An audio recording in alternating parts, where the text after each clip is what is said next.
What up, YouTube? Sorry for my hair. I got caught in the rain earlier today. Anyway, so let's not talk about rain. This is week 3 of 10, where I go through a certain filmmaker's filmography. And like with the previous 2 weeks, I had already seen about a dozen or so of this week's filmmaker, who is Sidney Lumet. And I picked him because there were still a few more of his films. I left some that I still wanted to see that I've been meaning to check out, and being basically on house arrest for the next 7 weeks due to health issues.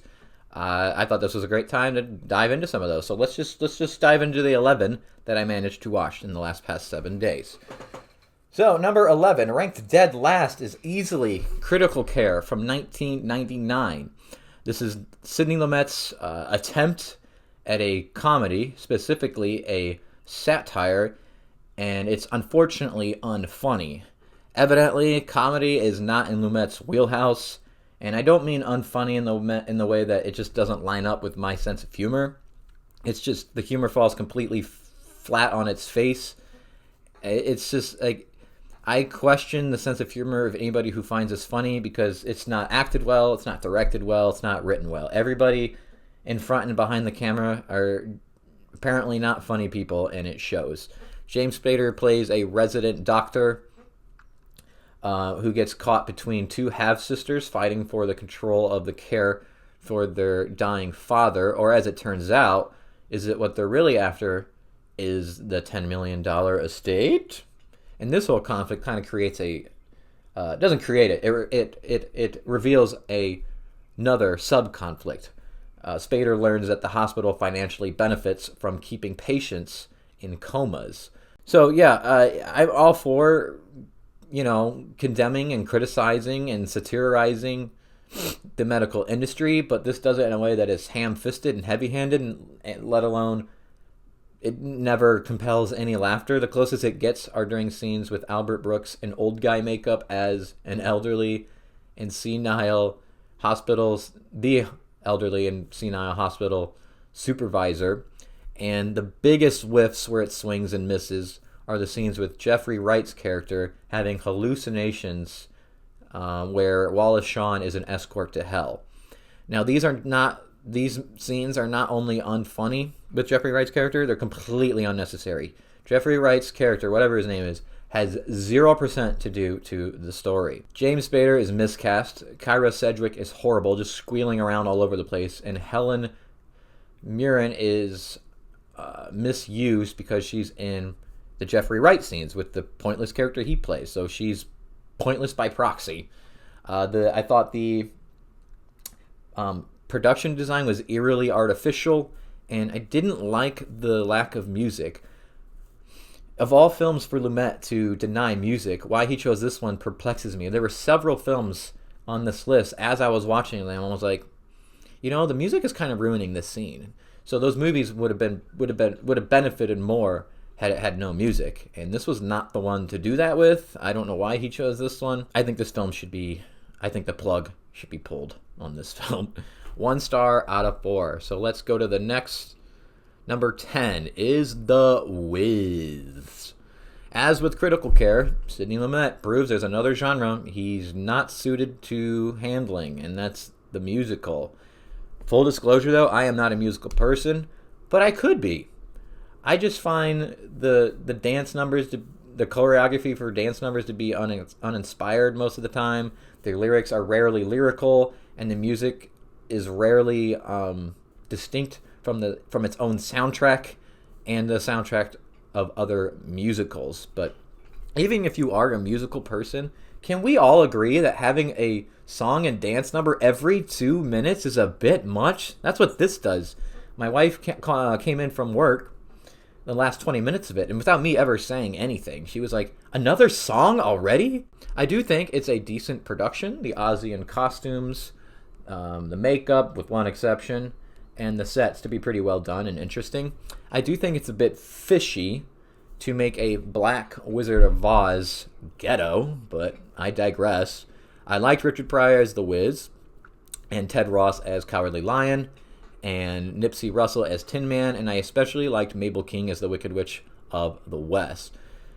Diana Ross, though, as Dorothy, she is not an actress, and nor is Michael Jackson. Yes, that Michael Jackson. I didn't even know that was Michael Jackson as Scarecrow until the end. I thought it was a woman that whole time. The makeup is just creepy, and his voice is. I didn't never realize it was that effeminate.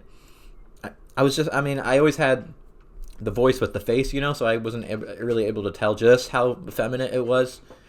And I thought the cinematography was severely lacking. Personally, I think musicals should have some visual flair that this did not provide. Yet somehow it was nominated for an Oscar. 1 star out of 4. All right, number 9 is Gloria from 1999. Have I saying the dates on these? I don't know. This is from 1999. And I literally laughed out loud through most of this, not because it was funny, but because it's just so big. It goes too big on everything. The acting from everyone, particularly the poorly cast mobsters, they play their roles like cartoony characters. The emotion is so desperate. The humor, even though it's not a comedy, nor does it try to be, it still has moments meant to be laughed at. Fails for the same reasons Critical Care did. The language, while not excessive, was like a 13-year-old who just discovered swearing supposedly makes you cool, and so he does it in a way that's painfully cringe. The job of a director, especially one of Lumet's caliber, is to make sure nobody goes overboard behind or in front of the camera. And I don't know why. He just phoned it in, I guess. It's not his only problem. He blocks and stages certain scenes to an exaggerated degree. The whole production, the whole movie is just comical unintentionally. What can I say that's positive? Sharon Stone is decent, I guess, for Sharon Stone, and the kid is okay, and their chemistry, relationship is sufficient. I think that's about it. Gloria, 1999, is a bad movie in its own right, but it's astronomically worse when you compare it to the 1980 original of the same name, directed by the legendary John Cassavetes. It ups the ante on everything: the action, the characters, the emotion, the plot, to a height that's hysterical yet infuriating. Don't get me started. 1 star out of 4. Okay, now we get to the decent stuff. Q&A from 1990. Q&A is another one of Lumet's films about exposing corrupt police. This one is more bleak than his previous films, Serpico and Prince of the City. Serpico was kind of more optimistic about exposing police, and Prince of the City was more pessimistic, but admitted that it still could be done, while Q&A is like, no, man, the whole thing is futile. So, yeah, they all make for a good triple feature if you got the time in that order, or the opposite order. Depends on your perspective, I guess. Timothy Hutton plays Al, the DA, looking into the shady behavior of a cop, Brennan, and his name's Brennan, played by none other than Nick Nolte. It's a fine, okay movie. Does it do anything we haven't seen before? No, not really. Does it go to some slightly incredulous directions? Yeah, absolutely. The worst of all, I thought the romantic subplot of Al, Timothy Hutton, I don't know if I said he plays Hal, and a woman named Nancy, played by Sidney Lumet's real-life daughter. I thought that whole relationship was far-fetched, heavy-handed, and unnecessary. First of all, it's a huge coincidence they cross paths. And secondly, I don't buy that Al wouldn't know that she had a black dad, because she's obviously mixed. And I just never bought that he was the kind of character who would care. So, yeah, I still give it 3 out of 4 stars. It's an easy watch. All right, number 7 is The Offense from 1973. Even though this is kind of ranked in the back end of the middle here, I wasn't impressed by it as everyone else seems to have been. It is based on a play. I'm all about that, and films that feel like they're based on plays, but it suffers from a common problem movies like that have. It drags. Sometimes this is because the writer feels the urge to belabor the point, or to show off their dialogue skills, or to pad the runtime. Either way, it makes the movie go for too long, or feel like it's going for too long. The Offense is mainly composed of 3 dialogue scenes. One between Sean Connery's detective and the detective superintendent, a awkward and overwrought scene. And another is between Sean Connery and his character's wife, the best sequence in the whole film. And the last one is the interrogation that's in question for the whole movie. I thought that was kind of unrealistic, that sequence. But the beginning and the setup of the film is atmospheric and eerie, which I thought was appropriate due to the subject matter of interrogating a supposed serial kid killer rapist. And I thought the use of an ambient experimental core was effective for the same reasons. And I think it was even ahead of its time, because a lot of films these days kind of use a similar score now. What I think the film was trying to get at, or what it was about, the message was about how men repressing or suppressing their emotions and feelings and thoughts can do to their mind, in the guise of a story about how years of intense police work can affect the mind.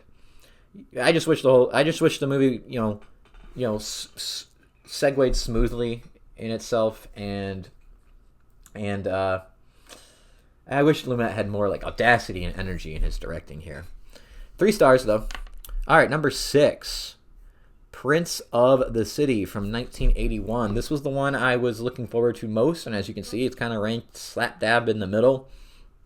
It was underwhelming to me. The most interesting about it was how it pairs well with Lumet's 1974 film Serpico, which I mentioned earlier. They're both true stories about NYPD cops exposing NYPD cops. The two leads subjects even knew each other in real life. Frank Serpico was convinced by Danny Cello to come forward. Related this way, but different in style and tone, Prince of the City's pacing and visuals contrast to Serpico's in a slower manner to parallel the snail-paced process of indicting, arresting, and convicting corrupt cops, while Serpico's style and tone is more immediate to highlight Al Pacino's performance and underline Frank Serpico's agitation and restlessness. I do think you're better off just reading the books these are based off of, because there's not much fluff to develop character, and there's no exceptionally crafted scenes made to stand out. Both movies just kind of unfold in story, and they're important films, don't get me wrong. I'm not convinced they make for a really compelling movie experience. Again, totally important movies, and they're watchable. That's why it's number 6, right? Also 3 stars. So now we get to like really good films. These the top 5, right?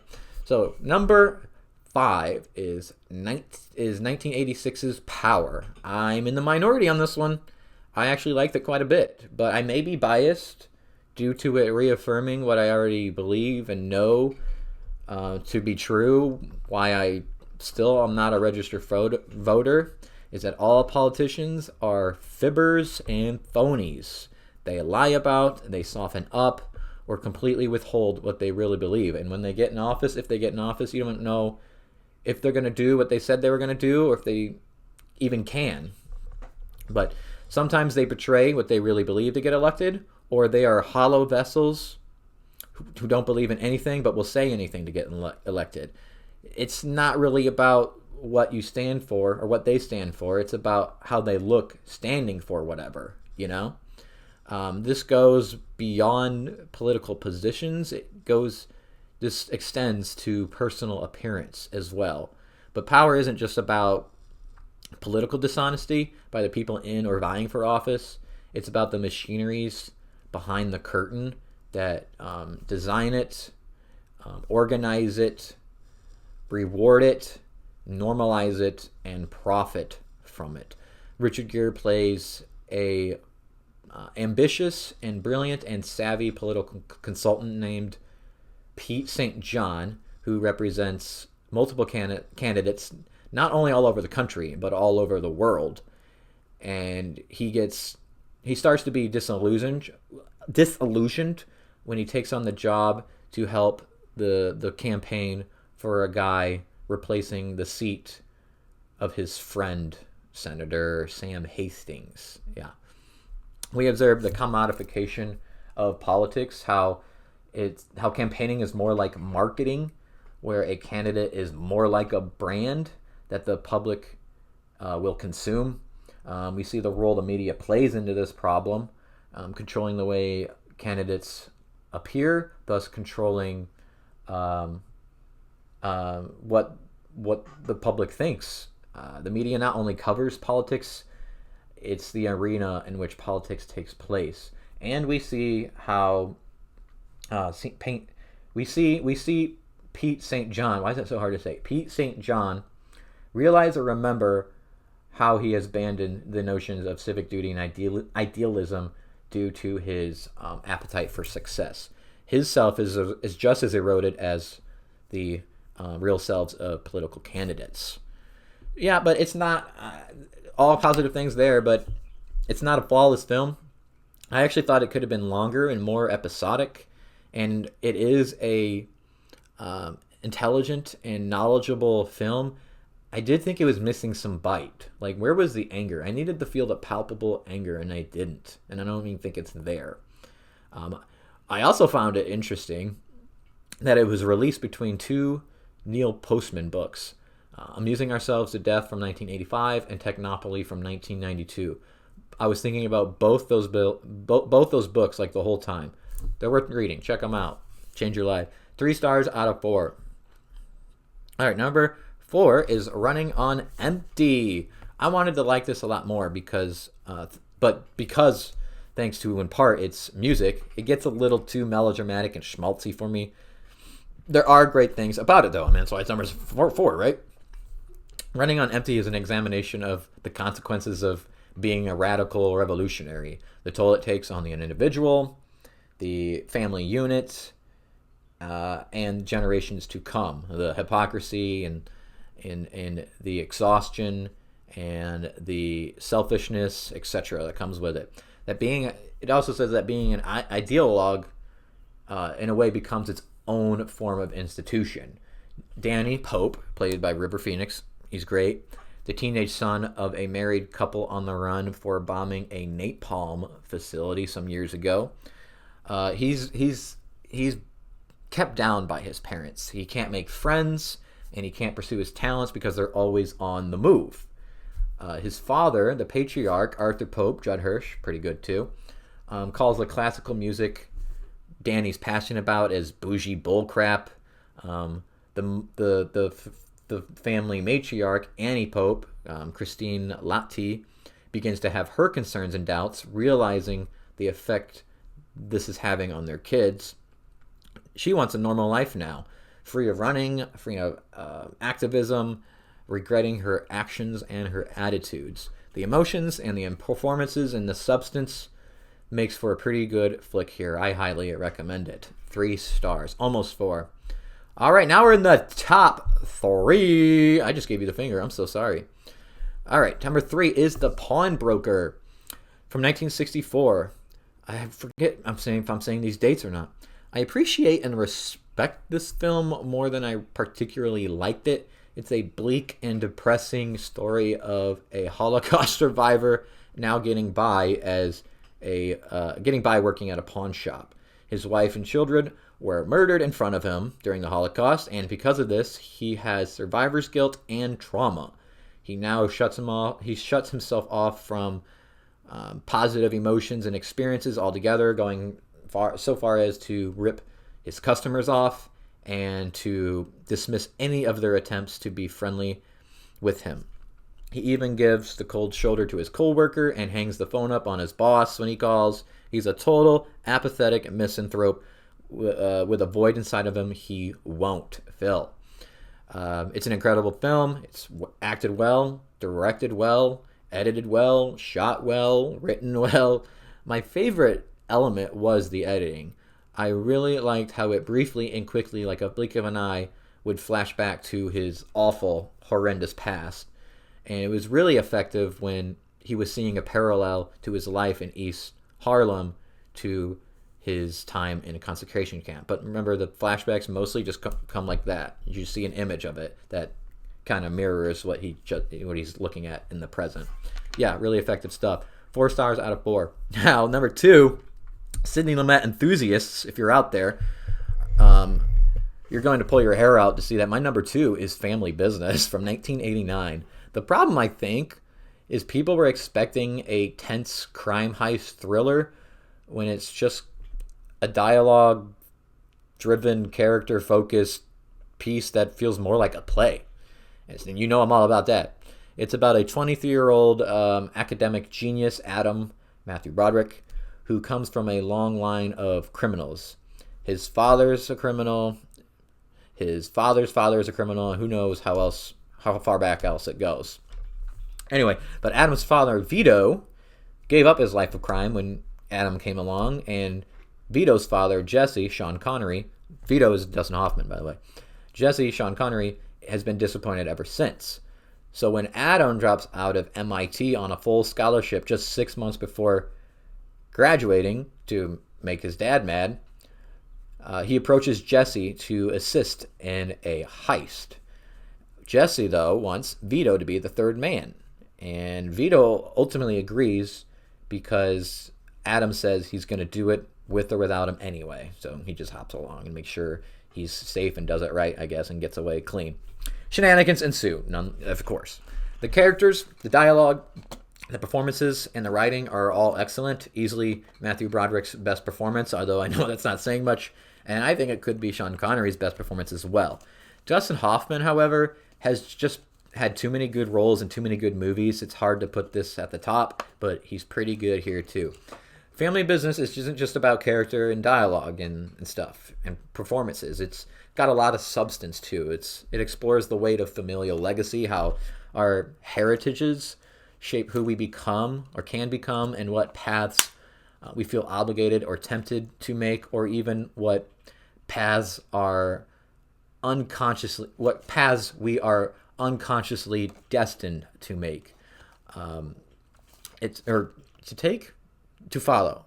Yeah, you get what I'm saying. It's less about the heist, a brief but tense sequence, and more about the inheritance of identity, how, each generation tries to define itself in relation or opposition to the generation before it. I'm not sure I agree we have no control or say in the roads we forge, but I find it interesting food for thought. I think this is a criminally underrated film. Check it out. 4 stars. All right, number one is The Fugitive Kind from 1961. It was obvious to me this was going to be a great film from the opening scene. An uncut 5-minute shot of Marlon Brando's character, Valentine Xavier, talking to the judge, negotiating his release from jail. Brando shows off in classic Brando fashion why he's considered one of the greats. He's just so authentic and understated, but driven by character always. This opening scene could be this 5-minute opening scene could be the best 5 minutes of Brando's career. My appreciation for The Fugitive Kind hangs highly on Brando's magnetic performance, as well as the symbolism all around the story. His character, Valentine Xavier, I keep getting him switched. He's a recent ex-con who stumbles into a small town to get away from his party boy lifestyle in New Orleans that kept getting him in trouble to become a new man. This story really parallels the Greek myth of Orpheus pretty interestingly, and the signature snakeskin jacket that Valentine always has around is full of multiple meanings, and as I say constantly, I am a sucker for symbolism, and there's a lot in that jacket alone, so I enjoyed this movie quite a bit. It was emotionally effective and well acted by everyone, not just Brando, but I still do have a couple gripes with it. Those include an underdeveloped romance that the tragic finale depends on, and an underdeveloped jealousy that sparks it. So, still a great film. It's my number one, and I give it 4 stars, and it's worthy of its place in the Criterion collection. So, check most of these films out, or even if the ones I didn't like, you still thought sounded good, or whatever. Check them out. These are all free on streaming stuff. Um, just let me know if you want to know which ones, but also which are your favorite Sidney Lumet films. Do that. And like and subscribe to find out who I'm watching next week and we'll make a video on. All right? Do that for me? Okay. Adios. Why are there so many movies?